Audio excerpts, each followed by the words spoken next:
Hi everyone, welcome to career guide. RRB special సిరీస్లో daily 2 questions ఆర్ఆర్బికి సంబంధించినటువంటి the best questions మనం discuss చేసుకోబోతున్నాం. So first question, when 5 power 501 is divided by 126 find the remainder. 5 power 501ని 126తో భాగించినప్పుడు వచ్చే శేషం ఎంత? సో 5 power 501 అనే దాన్ని, ఈ పవర్లో ఉన్నటువంటి దాన్ని సింపుల్గా ఇలా రాసుకుందాం. 5 power 3 హోల్ పవర్. 3తో 501 ఎన్ని టైమ్స్ పోతుంది?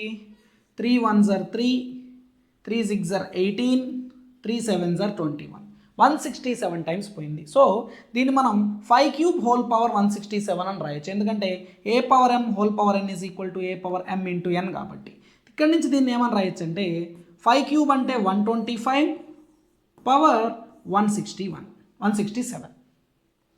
125 పవర్ 167.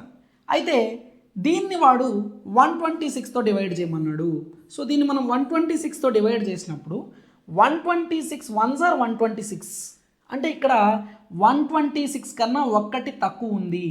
ఒక్కటి తక్కువ ఉంది అంటే రిమైండర్ -1. ఒక్కటి తక్కువ ఉందంటే రిమైండర్ -1 పవర్ 167. సో -1 పవర్లో ఆడ్ నెంబర్ బేసి సంఖ్య ఉంటే -1 వస్తుంది. బట్ రిమైండర్ అనేది ఎప్పుడు కూడా నెగిటివ్ చెప్పకూడదు.